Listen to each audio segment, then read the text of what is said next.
오늘 말씀은 성도들의 기도라고 하는 제목으로 말씀의 은혜를 나누도록 하겠습니다. 주제문이 있는데요. 주제를 다 같이 한 목소리로 읽겠습니다. 주제 같이 읽겠습니다. 시작. 핍박 가운데 예루살렘 교회는 담대하게 복음을 전할 수 있도록 기도한다. 기도는 우리의 목적을 관철시키시는 우리의 수단이 아니라 우리를 변화시키시는 은혜의 수단이다. 아멘. 이게 설교문을 요약한 내용입니다. 우리는 지난주에 기억하시겠지만 최초의 이방 교회인 안디옥 교회에 대해서 함께 나누었습니다. 이름 모를 어떤 사람들이 우연히 소아시아, 오늘날 터키에 있는 안디옥에 가서 이방인들에게 복음을 전하게 됩니다. 이들은 선교사도 아니었고 후원이 있었던 것도 아니지만 그저 이름 없는 예수님을 믿는 사람들이 우연하게 소아시아 터키의 도시 안디옥에 가서 복음을 전하게 된 것입니다.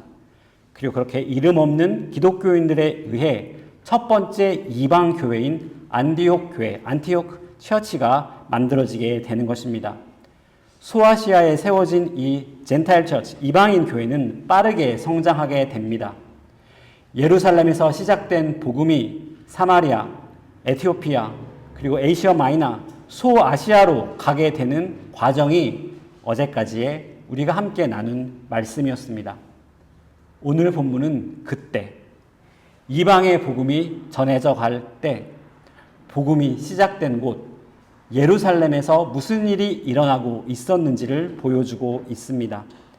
1절과 2절을 보겠습니다. 우리 1절과 2절을 다 같이 함께 읽겠습니다. 시작. 그때 헤롯 왕이 손을 들어 교회 중에서 몇 사람을 해하려 하여 요한의 형제 야고보를 칼로 죽이니. 여기서 굉장히 헷갈리는 혼동되는 이름이 나옵니다. 먼저 헤롯이라는 이름이 나오고 야고보라고 하는 이름이 나오는데 조금 설명을 하는 것이 좋을 것 같습니다. 성경에는 헤롯이라고 하는 이름이 여러 번 등장합니다. 그런데 그거 아십니까, 여러분? 성경에 헤롯이라는 이름이 등장할 때는 거의 전부 다 모두 다 다른 사람이라는 것입니다. 적어도 성경에는 4명의 서로 다른 헤롯이 있습니다. 결정적인 순간마다 등장해서 모두 메시아를 적대하고 또 교회를 대적하는 사람으로 나오는 것이 바로 헤롯입니다. 여러 명의 헤롯, 성경에 나오는 4명의 헤롯 중에 가장 유명한 사람은 헤롯 대왕입니다. 헤롯 더 그레이트, 헤롯 대왕입니다. 이 사람이 언제 나오냐면 예수님이 태어나실 때 메시아가 태어나는 것을 두려워해서 2살 이하로 모든 아이를 죽이라고 명령했던 사람, 그 사람이 바로 이 헤롯 대왕입니다. 헤롯 대왕, 헤롯 더 그레이트는 원래 유대인이 아닙니다. 그런데 이스라엘의 왕이 된 것입니다. 헤롯 대왕은 원래는 에돔 사람입니다. 이돔 사람인데 그 이돔이 어디냐면 이서 있지 않습니까? 이소의 후손인 것이죠. 정통 유대인이 아니기 때문에 이스라엘의 왕이 될 수 없는데 정통 왕조였던 이스라엘 하스모니안 왕조와 3년간 전쟁을 하고 이스라엘의 왕이 되는 것이죠. 헤롯 대왕은 정통성이 없었습니다. 그래서 정통성이 없는 것에 대한 컴플렉스가 있었습니다. 그래서 헤롯 대왕은 평생 한 일이 무엇이냐면 로마 제국의 인정을 받는 일. 로마가 인정을 해줘야 이스라엘의 왕이 되던 시절이었습니다. 로마 제국의 인정을 받는 일과 유대인들의 마음을 맞추는 일, 이 2가지를 하며 산 인생이었습니다. 헤롯 대왕뿐만 아니라 헤롯 가문 전체가 바로 왕위를 지키기 위하여 세상 사람들, 유대인들의 마음에 들기 위하여 평생의 모든 노력을 기울이게 됩니다. 헤롯이 유대인의 마음을 사기 위해 가장 많이 노력한 게 무엇이냐면 예루살렘 성전을 증축한 일입니다. 예루살렘에는 원래 성전이 있었습니다. 그런데 이 헤롯 대왕은 성전을 계속 더 크게 짓습니다. 성전을 얼마 동안 짓냐면 20년 동안 성전을 증축합니다. 유대인들의 마음을 사기 위하여, 내가 이스라엘의 왕이라는 것을 증명하기 위하여 건물을 조금씩 계속 크게 짓습니다. 그래서 나중에는 원래 예루살렘 성전보다 2배 크기까지 됩니다. 예수님께서 오셔서 성전을 정결케 하셨는데 그 성전이 바로 헤롯 성전입니다. 기록에 의하면 당시 로마에 있던 어떤 성전보다, 어떤 템플보다 이 헤롯 템플이 컸다고 기록하고 있는 것입니다. 그는 하나님을 두려워하는 사람이 아니었습니다. 사람을 두려워하는 사람이었습니다. 사람에게 인정받는 것이 목적이었습니다. 하나님이 아니라 사람의 인정을 받으려고 했던 마음이 헤롯의 인생을 결정하게 됩니다. 헤롯 대왕은 그 덕분에 왕을 유지할 수 있었습니다. 그렇지만 사람의 마음에 들려고 하다 보니까 하나님을 대적했습니다. 메시아를 죽이려고 2살 이하의 아이들을 다 죽이고 했던 것이 바로 헤롯 대왕이었습니다. 오늘 성경에도 헤롯이 나오죠. 오늘 보는 헤롯은 헤롯 아그리파인데 이 헤롯 아그리파는 헤롯 대왕의 손자입니다. 헤롯 아그리파의 아버지가 있었겠죠. 오늘 보는 헤롯 아그리파의 아버지가 있었는데 이 헤롯 아그리파의 아버지는 헤롯 대왕의 아들이었습니다. 그런데 이 헤롯 대왕이 아들을 살해합니다. 왜 죽였느냐? 왕위를 혹시나 이 아들이 빼앗으려고 하는 의도가 있을 것이라고 생각하고 친아들을 죽이게 됩니다. 사람을 보고 사람을 두려워하고 사람 마음에 들려고 했던 인생이 바로 헤롯 대왕의 인생이었습니다. 그래서 헤롯 대왕이 아들을 죽이니까 헤롯 대왕의 손자였던 이 헤롯 아그리파가 로마로 도망을 가게 됩니다. 그래서 로마에서 어린 시절을 보내게 되는데 그때 친해진 사람이 클라우디아 황제입니다. 근데 이 클라우디아 황제가 드디어 로마의 황제가 되죠. 그리고 둘인 친구였는데 헤롯 아그리파에게 이 로마 황제 클라우디아가 이스라엘을 주게 됩니다. 그래서 헤롯 아그리파가 이스라엘의 왕이 된 것입니다. 너무 복잡합니까?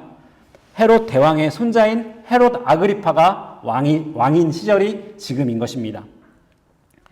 역사가 요세푸스에 의하면 이 헤롯 아그리파도 유대인들의 마음에 들려고 노력을 했습니다. 그래서 유대인들이 하는 모든 전통을 잘 지켰습니다. 매일 성전에 가서 예배를 드렸다고 하는 기록도 있습니다. 이 헤롯 아그리파의 목적은 무엇입니까? 바로 사람들에게 인정을 받는 일, 사람들에게 어프루벌을 받는 것이 바로 이 헤롯 가문의 인생의 목적이었습니다. 그래서 그 결과는 어떻게 되었습니까? 하나님을 두려워하지 않고 사람을 두려워하는 결과 교회를 대적하게 된 것입니다. 여러분, 우리는 하나님과 사람들을 모두 기쁘게 하기 원합니다. 저는 사람들에게 인정받기 원하고 사람들을 마음을 기쁘게 하는 것을 되게 좋아하고 또 그것을 잘하는 사람입니다. 그러나 생각합니다. 내가 하는 어떤 일들이 과연 하나님을 기쁘시게 하는 일인가? 사람들을 기쁘게 하는 일인가? 저는 사람들의 마음을 기쁘게 하고 싶지만 그러나 그것보다 비교할 수 없을 정도로 하나님을 기쁘게 하고 싶습니다. 당시에 예루살렘 교회도 그랬습니다. 예루살렘 교회도 사람들의 마음을 기쁘게 하고 싶었을 것입니다. 밖에 나가면 친구들이 있고 가족이 있고 예수님을 부인하는 사람들이 있는데 그 사람들에게 인정을 받고 싶었을 것입니다. 그런데 예루살렘 교회는 그렇게 하지 않았습니다. 그래서 그 결과 핍박을 받게 되는 것이죠. 하나님의 마음을 들게 할 것이냐, 사람의 마음을 들게 할 것이냐는 우리에게도 매일매일 묻는 질문입니다. 오늘 본문을 보니까 헤롯 아그리파가 예수님의 12제자 중에서 야고보의 목을 치게 되는 장면이 나옵니다. 스데반이 순교했지만 이 스데반은 12제자가 아니었습니다. 그런데 오늘 처음으로 예수님의 제자 중 순교자가 나오는데 이 사람의 이름이 바로 야고보인 것이죠. 예수님의 제자 중에서 야고보가 2명이 있습니다. 한 명은 알페오의 아들 야고보이고 한 명은 세베대의 아들 야고보입니다. 세베대의 아들은 2명이 있죠. 또 예수님의 제자 중에 누굽니까? 요한이 있습니다. 이 야고보와 요한이 바로 형제였습니다. 오늘 본문 후에 보면 야고보가 나오죠. 성경을 우리가 헷갈려하는 사람, 분명히 야고보가 순교를 당했는데 오늘 본문 마지막에 보니까 또 야고보가 나오거든요. 어떻게 된 거지? 부활한 건가? 또 다른 야고보입니다. 오늘 본문 마지막에 나오는 야고보는 누구의 형제입니까? 예수님의 형제 야고보입니다. 예수님의 형제 야고보이죠. 예수님의 형제 야고보가 베드로 이후에 또 예루살렘 교회의 예루살렘 교회를 맡아서 하는 책임자가 됩니다. 그래서 마지막에 또 야고보가 나오는 것이죠. 이렇게 족보가 됩니다. 마가복음 10장을 보면 요한과 야고보의 엄마, 그러니까 세베대의 부인인 사람이 예수님께 와가서 무엇이라고 요청하냐면 자기 아들들을 예수님의 오른편과 왼편에 앉게 해달라고 요구하지요.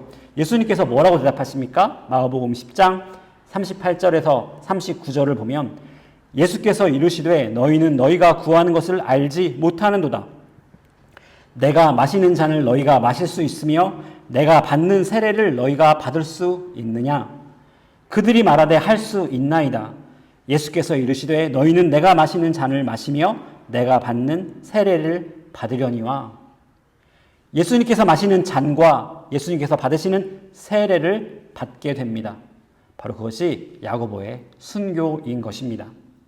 아이러니한 것은 예수님께서 이렇게 말씀하셨는데 12사도 중에 가장 먼저 마터한 것은, 순교한 것은 야고보인데 12명의 사도 중에 유일하게 순교하지 않은 사람은 바로 야고보의 형제 요한이라는 것입니다. 이 요한은 아주 오래 살면서 요한계시록 레벨레이션을 적게 되는 것입니다. 왜 하나님의 약속이 같이 있었는데, 왜 예수님의 제자였는데 야고보는 이렇게 가장 먼저 순교하고 요한은 가장 나중에까지 살았는지 우리는 알지 못합니다. 하나님께서 야고보를 덜 사랑하시고 요한을 더 많이 사랑하셔서 그런 것이 아니라는 것은 분명한 사실입니다. 3절을 보니까 헤롯 아그리파가 다음 행동을 취합니다. 그것이 무엇이냐면 3절을 다 같이 읽겠습니다. 시작. 유대인들이 이 일을 기뻐하는 것을 보고 베드로도 잡으려 할새 때는 무교절 기간이라. 이 헤롯 아그리파가 무엇을 하려고 합니까? 베드로도 잡으려고 합니다. 왜 그렇습니까? 유대인들이 야고보가 죽게 된 것을 기뻐했다는 것입니다.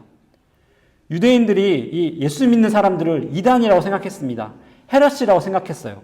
그래서 헤롯 아그리파는 유대인들의 환심을 사기 위하여 야고보를 죽였습니다. 제임스를 죽였어요. 그랬는데 제임스를 죽였는데 유대인들이 기뻐한 것입니다.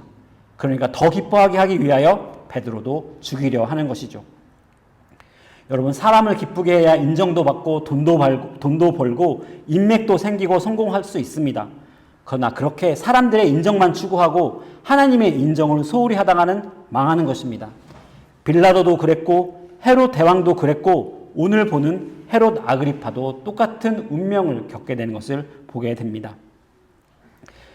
4절을 보니까 잡음에 옥에 가두어 군인 내식인 네페에게 맡겨 지키고 6월절 후에 백성 앞에 끌어내고자 하더라. 이 기간은 유대인의 절기입니다. 피스트예요. 주이시 피스트입니다. 그래서 이때는 베드로를 죽일 수 없는 겁니다. 그래서 절기가 끝날 때까지 베드로를 지키게 하는데 군인이 총 몇 명입니까? 4패씩 4명이니까 16명입니다. 베드로 한 명을 지키게 하려고 군인 총 16명을 투입한 것을 보게 됩니다. 무엇입니까? 이 헤롯 아그리파는 사람이 두려운 것입니다. 사람을 두려워하고 사람에게 인정받으려고 하는 것이 헤롯 가문의 인생이에요. 그들의 인생의 목표 가훈이 바로 사람에게 인정받자라는 것이었습니다. 5절을 보겠습니다. 5절을 다 같이 한 목소리로 읽겠습니다. 5절 시작. 이에 베드로는 옥에 갇혔고 교회는 그를 위하여 간절히 하나님께 기도하더라. 베드로가 감옥에 갇히고 교회는 무엇을 했습니까? 교회는 간절히 기도했습니다. 예루살렘 교회는 함께 기도하는 공동체였습니다. 여러분, 이들이 모여서 무엇을 위해 기도했을까요? 우리는 보통 이때 어떻게 기도했을 거라는 질문을 받으면 아마도 베드로를 풀려나게 해달라고 기도했을 것이라고 생각합니다. 당연하게 그렇게 생각할 것 아닙니까? 저도 그렇게 생각했습니다. 그런데 제가 설교를 준비하고 책을 읽고 성경 말씀을 다시 여러 번 읽고 또 인터넷에서 목사님들 설교를 들어보는 중에 제가 유튜브에서 홍융희 목사님이라는 분이 설교하는 걸 들었습니다. 근데 이 목사님 설교를 듣고 제가 아하 했습니다. 예루살렘 성도들이 기도한 것은 베드로가 풀려달라고 기도한 것이 아니구나라는 걸 제가 알게 됐어요. 그것을 왜 알 수 있냐면 사도행전 4장을 보면 알게 됩니다. 사도행전 4장을 보면 유대 종교 지도자들이 이 처음 교회에 대해 퍼시큐션, 핍박을 시작하는 장면이 나옵니다. 그래서 유대 공회, 사내들인 공회에서 베드로와 요한을 잡아서 그 사람들을 신문합니다. 그 사람들 퍼시큐트하게 됩니다. 그때 성도들이 모여서 함께 기도하는 장면이 나옵니다. 사도행전 전체에서 모두 함께 모여서 기도하는데 그 기도 내용이 적혀 있는 곳이 사도행전 4장밖에 없어요. 그때 보면 이 사람들이 똑같은 상황입니다. 베드로가 잡혀가고 요한이 잡혀가고 성도들이 모여서 기도를 하는 거예요. 기도하는데 그 내용이 무엇이냐면 사도행전 4장 29절에서 31절에 보면 이 온 교회 성도들이 모여 기도하는 내용들이 있습니다. 사도행전 4장 29절에서 31절 말씀을 우리 다 같이 함께 읽겠습니다. 시작. 주여 이제도 그들의 위협함을 굽어 모시옵고 또 종들로 하여금 담대히 하나님의 말씀을 전하게 하여 주시오며 손을 내밀어 병을 낫게 하시옵고 표적과 기사가 거룩한 종 예수의 이름으로 이루어지게 하옵소서 하더라. 빌기를 다음에 모인 곳이 진동하더니 무리가 다 성령이 충만하여 담대히 하나님의 말씀을 전하니라. 아멘. 이들이 기도한 것은 핍박이, 퍼시큐션이 멈추게 해달라고 기도한 것이 아닙니다. 이들의 기도는 뭐였냐면 하나님의 말씀을 담대히 전하게 해달라고 기도했던 것입니다. 지금 위협이 오니까, 고통이 오니까 우리를 구원해달라고 하는 기도가 이들의 첫째 기도 제목이 아니었어요. 이들의 기도는 무엇이었냐면 하나님, 우리가 담대히, 갇혀있는 베드로가 담대히 하나님의 말씀을 전하게 해주십시오 라고 하는 것이 바로 이들의 기도 제목이었다는 것입니다. 오늘 말씀 후반부를 보면 이 해석이 더 맞다는 것을 우리가 알게 됩니다. 베드로가 기적적으로 감옥에서 풀려나게 됩니다. 야고보도 고난을 받았고 베드로도 고난을 받았는데 무슨 뜻인지는 모르지만 야고보는 순교를 당하고 베드로는 감옥에서 기적적으로 풀려나게 됩니다. 그래서 베드로가 이 처음 교회의 교인들, 예루살렘 교회의 교인들, 기도하고 있는 교인들을 찾아가게 됩니다. 12절 말씀을 보겠습니다. 12절 말씀을 제가 읽겠습니다. 깨닫고 마가라 하는 요한의 어머니 마리아의 집에 가니 여러 사람이 거기에 모여 기도하고 있더라. 여기에 마가라고 하는 요한, 이게 요한과 마가가 똑같은 이름이에요. 요한은 히브리 이름이고 요한을 로마식으로 읽으면 그게 마가입니다. 이게 마가복음을 쓴 마가가 맞습니다. 이 사람의 집에서 기도하고 있었어요, 사람들이. 그랬더니 어떤 일이 이루어졌느냐? 13절에서 15절을 우리 다 같이 읽겠습니다. 13절에서 15절을 우리 다 같이 읽겠습니다. 시작. 베드로가 대문을 두드린데 로데라 하는 여자아이가 영접하러 나왔다가 베드로의 음성인 줄 알고 기뻐하여 문을 미처 열지 못하고 달려 그들이 말하되 내가 미쳤다 하나 여자아이는 힘써 말하되 참말이라 하니 그들이 말하되 그러면 그의 천사라 하더라. 베드로가 찾아왔습니다. 그런데 사람들이 그것을 믿지 못하고 있다는 것입니다. 16절을 보니까 베드로가 문 두드리기를 그치지 아니하니 그들이 문을 열어 베드로를 보고 놀라는지라. 만약에 이들이 정말 베드로를 풀려나게 해달라고 열심히 기도하고 있는 것이었다면 베드로가 왔다고 했을 때 어쩌면 그것이 기도 응답을 받았구나 라고 하는 것이 자연스러운 그러한 흐름일 것입니다. 그런데 이들은 그렇게 하지 않았어요. 베드로가 풀려났을 것이라고 생각하지 않았다는 것입니다. 제가 어렸을 때 우리가 어떤 목사님께서 이렇게 설교를 하셨고 제가 그렇게 믿고 자랐습니다. 그 목사님이 어떻게 말씀하셨냐면 이것은 중보 기도의 힘을 알려주는 그런 구절이라고 말씀하셨습니다. 무슨 말이냐면 봐라, 믿지 않아도 여러 명이서 기도하면 하나님께서 들어주시지 않느냐, 이런 설교를 제가 들었던 적이 있습니다. 그런데 제가 말씀을 읽으면 읽을수록 이 얘기는 그 얘기가 아닙니다. 이들은 그것을 위해서 기도하고 있지 않았어요. 에베소서 6장을 보면 바울이 감옥에 갇혀 있을 때 에베소 교인들에게 편지를 쓰는데 이런 기도 제목을 부탁하게 됩니다. 에베소서 6장 19절에서 20절을 다 같이 함께 읽겠습니다. 시작. 또 나를 위하여 구할 것은 내게 말씀을 주사 나로 입을 열어 복음의 비밀을 담대히 열리게 하옵소서 할 것이니 이 일을 위하여 내가 쇠사슬에 매인 사신이 된 것은 나로 이 일에 당연히 할 말을 담다히 하게 하려 하심이라. 아멘. 초대교회 기도는 이런 것이었어요. 핍박이 오는데 얼마나 어려움이 있겠습니까? 지금이야 밖에 나가면 기독교를 믿는 사람들이 많이 있고 동지들이 많이 있고 믿음의 선배들도 많이 있지만 이 사람들은 자기들밖에 없는 거예요. 예수님만 믿지 않으면 인생이 편해질 수 있는 겁니다. 그때 너 예수님 믿어 안 믿어? 이렇게 물어보면 나 예수님 안 믿는다고 말하면 인생이 편해질 수 있는 그 순간에 얼마나 콤프라마이즈, 타협하고 싶은 마음이 들었겠습니까? 그때 그렇게 기도한 거예요. 담대히 복음의 비밀을 전할 수 있게 해주십시오 라고 하는 것이 초대 기회가 모여서 항상 기도한 것이었다는 것입니다. 사도행전 속에서 핍박과 고통을 받는 교회 기도 제목은 우리를 안전하게 지켜주십시오, 우리를 보호해 주십시오, 우리의 적들을 물리쳐서 승리하게 해주십시오 라고 하는 기도 제목이 아니었다는 것입니다. 하나님 환난 가운데 진리를, 복음을, 말씀을 담대하게 선포할 수 있게 해주십시오, 이렇게 기도했다는 것입니다. 하나님 내 마음을 지켜주십시오, 내가 진리를 담대하게 선포하게 해주십시오, 이렇게 기도했다고 하는 것입니다. 김관성 목사님이라고 하는 분이 계세요. 또 이분은 한국의 침례교 목사님이고 또 젊은 사람들한테 많이 또 인기가 있는 목사님이십니다. 이 목사님이 이런 설교를 하는 것을 제가 들었습니다. 우리가 자랄 때는 다 이런 설교를 들었어요. 예수 믿으면 부자 되고 건강하고 잘 살게 된다고 그렇게 배우고 자랐습니다. 저도 그런 설교를 들었고 그런 부흥회를 하면 다 그렇게 말씀을 하셨습니다. 목사님들이 그렇게 말씀하셨습니다. 저도 그렇고 여러분들도 아마 많이 그런 설교를 들고 자랐을 것이라고 생각합니다.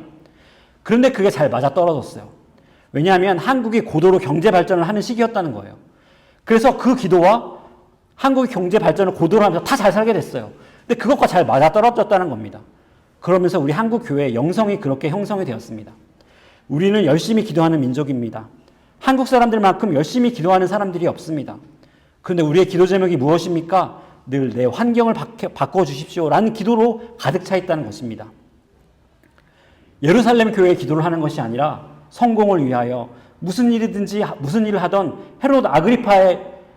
무슨 일을 하던 잘 되도록 헤롯 아그리파의 종교 생활을 하고 있는 것이 한국 기독교, 한국 교회의 그런 기도 제목이었다는 것입니다.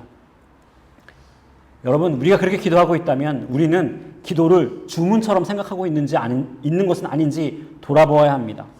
이렇게 기도해요. 우리 가족에서 병이 걸렸다 이러면 내가 알고 봤더니 가족의 건강을 위해서 기도하지 않았어. 그래서 병을 주셨다는 겁니다. 여러분 정말 그렇습니까? 하나님께서 그런 분이십니까? 여러분에게 수수께끼를 내주시고 그거 위해서 기도하지 않으시면 그것을에게 벌을 주시고 대가를 지불하게 하시는 분이 그런 하나님이십니까? 여러분, 하나님은 진리가 아닙니다. 그렇기 때문에 우리의 기도도 주문이 되어서는 안 되는 것입니다. 기도를 주문처럼 생각하면 우리 인생에서 야고보 같은 일이 일어나면 이해가 안 되는 것입니다. 기도했는데 왜 야고보가 순교했냐는 거예요. 그것을 이해하지 못하는 겁니다. 왜 이해하지 못합니까? 우리의 기도가 예루살렘 교회의 기도를 하는 것이 아니라 주문을 하고 있기 때문에 그렇게 한다는 것입니다. 그렇다면 우리 모두의 기도 제목이 그것만 하고 있다면 여러분, 우리는 제가 담대하게 말씀드리지만 뭔가 우리 신앙에 문제가 있는 것입니다. 한국교회만 그러느냐? 한국교회만 그래요. 호주 장로교도 그렇게 기도하지 않고 호주 침례교도 기도하지 않고 호주 성공회도 그렇게 기도하지 않습니다.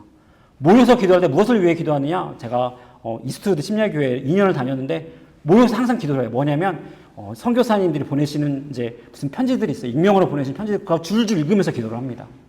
우리는 뭐라고 기도하냐면 한 명씩 기도 제목을 내어보다라고 하면 다 생활의 문제, 여러 가지 문제들이 있어요. 다 교회에서 그것들을 위해 기도한다는 것이죠.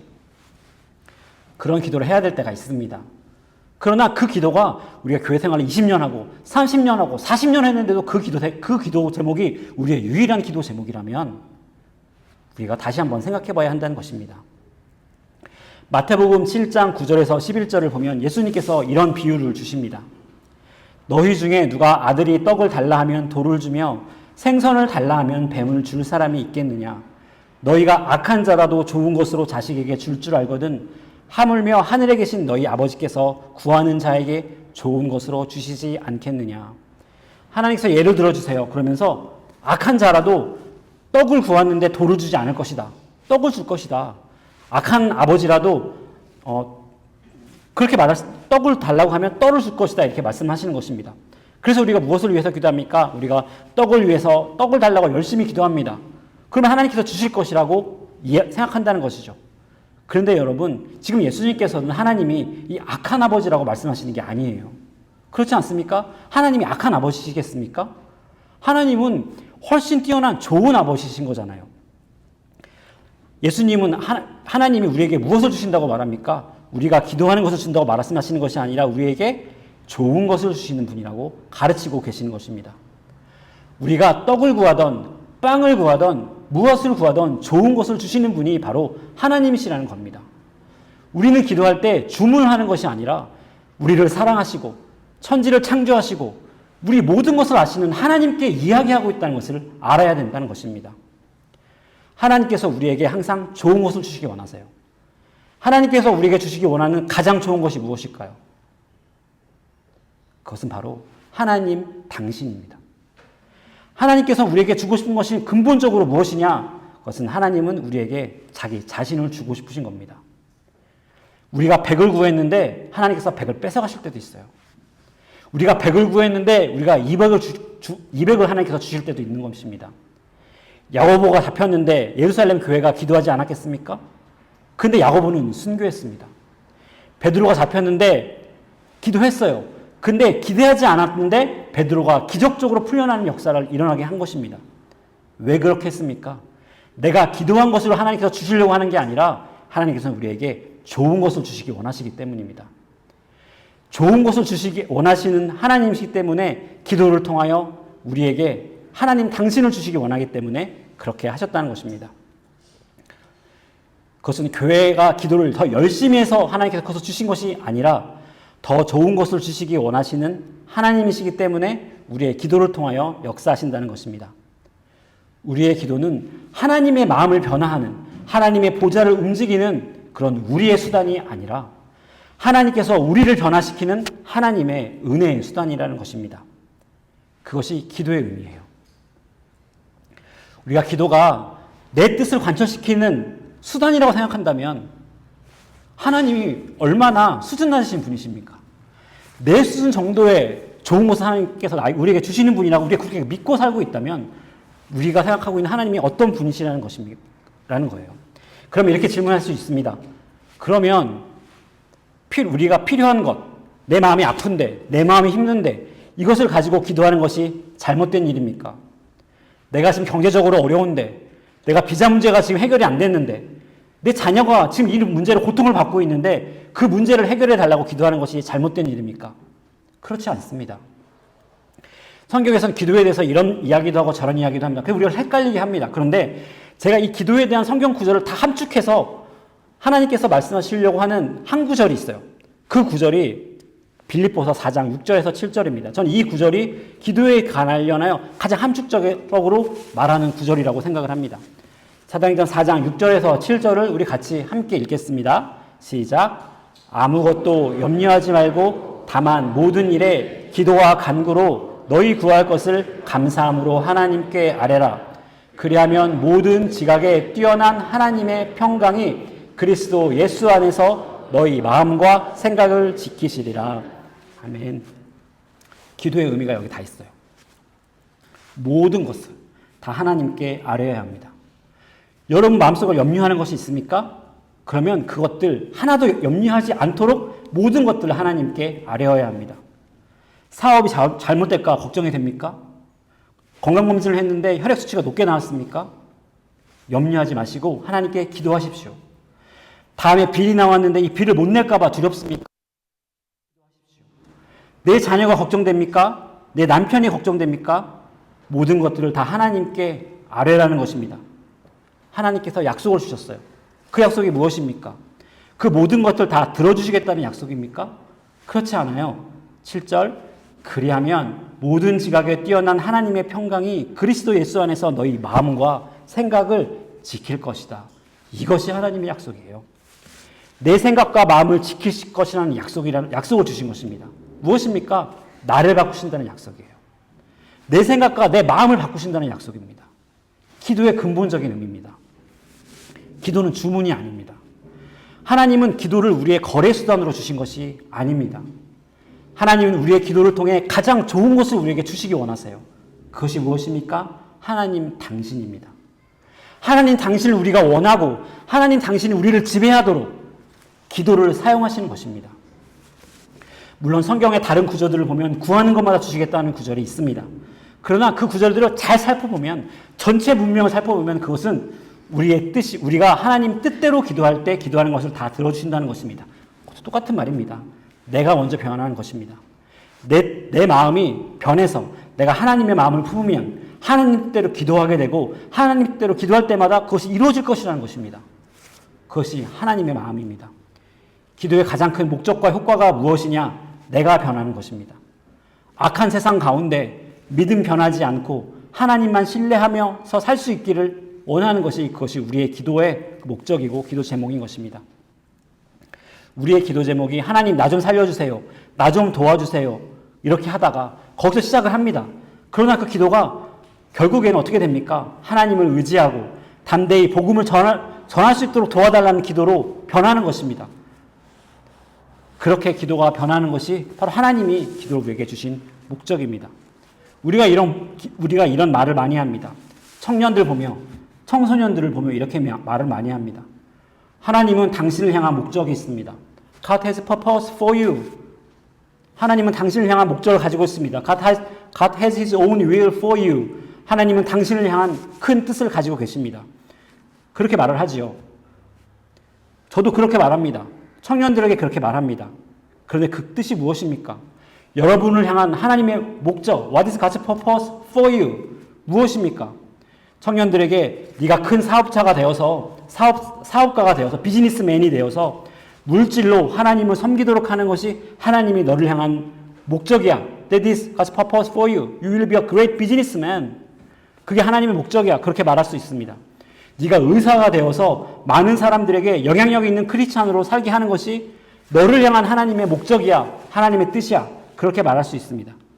그러나 그것도 다 과정입니다. 근본적인 하나님의 목적은 그것이 아니라는 것입니다. 하나님의 근본적인 목적, 하나님의 fundamental purpose for us는 무엇입니까? 내가 변하는 것입니다. 내가 마음이 변하고 내 생각이 변하는 것입니다. 우리의 모습이 점차 예수님을 닮도록 변해가는 것이 하나님이 나를 향한 유일한 목적이라는 것입니다. 하나님께서 나를 왜 목사로 세우셨습니까? 하나님께서 우리를 왜 장로님으로 세우시고 안수집사님으로 세우시고 권사님으로 세우셨습니까? 여러분들을 통하여 교회를 크게 부흥하게 하려는 것, 그런 것도 있을 수 있습니다. 그러나 그것보다 훨씬 더 중요한 근본적인 목적이 있습니다. 그것은 그 직분들을 통하여 나를 변화시키는 것, 내가 하나님을 닮아가도록 하는 것, 내가 예수님의 뜻을 알아가고 예수님을 닮아가도록 하는 것, 그것이 유일한 하나님의 목적이라는 것입니다. 예루살렘 성도들은 그것을 알았습니다. 그래서 기도 제목은 하나님 환경을 변화하게 해주십시오 그런 것이 아니라 하나님 우리를 변화하게 하여 주십시오. 내 생각과 마음을 지켜주십시오. 내가 복음의 은혜를 깨달았는데 이것을 결코 잊지 않고 사람들에게 이 복음의 은혜를 전하도록 해주십시오라고 한 것입니다. 그러니까 야고보가 죽어도 감사한 것입니다. 그러니까 베드로가 감옥에서 갇혔다가 기적적으로 살아나와도 뭐 그것이 그렇게 대단한 것이 아닌 거예요. 그러니까 그런 것입니다. 그것이 바로 예루살렘 성도들의 기도였다는 것입니다. 하나님께서 당신의 백성을 향한 목적이 있습니다.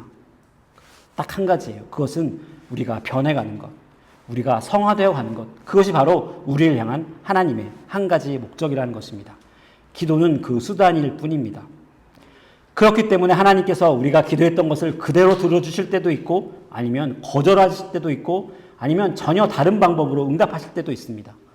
왜 그렇습니까? 우리는 진이에게 주문을 외우는 것이 아닙니다. 기도는 주문이 아니기 때문입니다. 기도는 하나님께서 우리에게 주신 선물인데 그것을 통하여 하나님과 대화하고 궁극적으로 결국 우리가 변하도록 하는 것입니다. 그래서 기도를 우리가 은혜의 수단이라고 말합니다. 하나님께서 우리에게 베풀어 주시는 거예요. 기도는. 그 은혜의 수단이라는 것이죠. 기도의 의미를 이해하지 못하면 우리가 기도하는 것을 주문 외우는 것처럼 생각하게 된다는 것입니다. 그러면 우리의 기도가 그렇다면 우리는 기도 제목을 바꿔야 합니다. 그래야 야고보에게 일어난 일이 우리에게 만약 그렇지 않으면 기도가 주문이라고 생각한다면 야고보에게 일어난 일이 우리에게 일어나면 이해할 수가 없는 것입니다. 하나님은 우리에게 가장 좋은 것을 주시기 원하시는 분입니다. 천지를 창조하신 그분이 우리의 아버지시라는 겁니다. 우리가 돌을 구하기도 하고 떡을 구하기도 하고요. 칼을 구하기도 하고 온갖 독약을 구할 때도 있어요. 그걸 다 하나님께서 하나님께서 그것을 다 주실 리가 있습니까? 주시면 안 되는 거예요. 우리는 늘 변덕이 심하고 무지하고 어리석고 악한 겁니다. 하나님은 항상 선하시고 모든 것을 아시고 우리에 대한 사랑이 결코 변하지 않는 분이시기 때문에 항상 변함없이 한 번도 실패하지 않으시고 우리에게 항상 좋은 것으로 주시는 분이라는 겁니다. 그 믿음을 가지고 하나님께 나아갈 때 우리가 모든 것을 감사함으로 구하며 하나님께 나아갈 수 있는 것입니다. 네. 기도는 우리가 원하는 것, 내 욕망이 향하는 것을 이루는 것, 나의 수단이 아니라 하나님의 계획, 하나님이 우리의 갖고 계신 목적을 이루시는 것이 하나님의 수단이라는 것입니다. 기도를 통해 일어나는 놀라운 일은 야고보가 순교하는 일도 아니고 베드로가 풀려나는 것도 아닙니다. 기도를 통해 가장 놀라운 일은 기도하는데 내가 변한다는 것입니다. 내 믿음이 성장하고 내 하나님께서 가까이 가고 내 인격이 변한다는 것이에요. 아침에 일어나서 기도를 합니다. 걱정과 근심이 많아요. 제가 걱정과 근심이 많다고 말씀드렸습니다. 걱정 대장이에요. 기도를 합니다. 아침에서 기도를 하면 이것이 꼭 다 이루어졌다라고 하는 게 평안한 게 아니라 하나님이 살아계시구나. 하나님이 일하고 계시구나. 요새는 다음 세대의 사역을 위해서 막 기도를 합니다. 다음 세대 사역을 위해서 아침에 일어나서 기도합니다. 어떻게 하면 좋습니까? 그러면 기도할 때 평안을 주세요. 하나님이 살아계시구나. 하나님께서 일하시는구나. 성도들과의 관계 문제 때문에도 기도를 합니다. 걱정으로서 기도합니다. 기도가 끝날 때쯤 되면 내 마음에 평안이 있고 내 생각이 여유가 생기고 하는 것이죠. 살아계신 하나님이 나와 함께 하시는구나를 믿게 되는 것입니다. 네. 오늘 우리가 함께 기도했으면 좋겠습니다. 우리 기도 제목이 변해야 합니다. 기도 제목이 변해야 우리 신앙이 변해요. 그리고 우리 신앙이 변해야 다음 세대 우리 아이들이 변합니다. 여러분 우리 아이들에게 어떤 신앙을 물려주고 싶으신가요? 우리들의 신앙을 아이들에게 물려주고 싶다고 말하잖아요. 어떤 신앙을 물려주고 싶으신 거예요? 예수님 믿으니까 우리 이민 와서 예수님 믿으니까 부자 됐다. 예수님 믿으니까 집을 잘 샀다. 예수님 믿으니까 잘 결혼했다. 이 신앙을 물려주고 싶으신 겁니까? 여러분 이 신앙은요 금방 무너져요. 우리 코로나가 터지고 나서 교회를 사람들이 많이 안 다닙니다. 여러 가지 이유가 있을 겁니다. 그 이유 중에 하나가 뭐냐면 사람들이 알게 됐거든요. 여러분 우리가 정말 예수 믿으면 병 한 번도 안 걸리면 왜 우리가 예배를 그쳐야 했습니까? 여러분 코로나 걸리는 사람들 통계를 한번 재보세요. 예수님 믿는 사람들이 더 안 걸렸습니까? 예수님 안 믿는 사람들이 더 많이 걸렸습니까? 주위를 보면 알잖아요. 우리 기도했을 거 아닙니까? 그런데 그런 일이 안 생겼잖아요. 그걸 너무 뻔하게 돌고 있는데 예수님 믿으면 모든 것이 잘 된다고 그 이야기를 우리 아이들에게 계속 가르쳐봤자 금방 들통이 난다는 겁니다. 아이들에게 전해야 되는 신앙은 우리가 살았던 신앙이 아니라 복음을 지켜라. 세상이 아무리 변해도 네가 아무리 나중에 그것 때문에 취직을 못하고 승진을 못하더라도 성경 말씀을 지켜라. 복음을 지켜라. 그 신앙을 우리 아이에게 전해줘야 되는 것 아니겠습니까? 우리 기도 제목이 바뀌고 우리 신앙이 바뀌어야 하는 것입니다.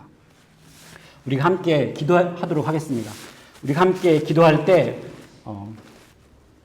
예루살렘 성도의 기도가 우리의 기도가 되기를 원했으면 좋겠습니다. 하나님 나를 바꿔 주시옵소서. 하나님 내 주변에 하나님 환경의 어려움들이 너무 많습니다. 가족이 아픕니다. 내 직업이 어렵습니다. 경제적인 어려움이 있습니다. 하나님 그것들을 위해 기도합니다. 그런데 하나님 무엇보다 바라는 것은 나를 바꿔주십시오. 나의 인격과 모난 부분과 사랑 없음을 긍휼히 여기시고 나를 바꿔주시옵소서. 예수님 닮게 하여 주시옵소서. 늘 내 중심에 예수님이 있게 하여 주옵소서. 하나님 기도합니다. 하나님 우리 공동체를 바꿔주시옵소서. 우리 교회가 하나님의 뜻을 알고 그 뜻에 따라 순종하는 교회가 되게 하여 주옵소서. 하나님 우리 교회가 유명한 교회, 부흥하는 교회, 재정이 많은 교회가 되는 것이 아니라 하나님의 뜻을 아는 교회가 되게 하여 주옵소서. 우리 공동체를 변화시켜 주시옵소서. 그렇게 기도했으면 좋겠습니다. 우리 다 같이 하나님 한 가지 나를 위해 나를 바꿔주시옵소서 기도하고 또 우리 공동체를 바꿔주시옵소서 이렇게 기도하며 나아가시겠습니다.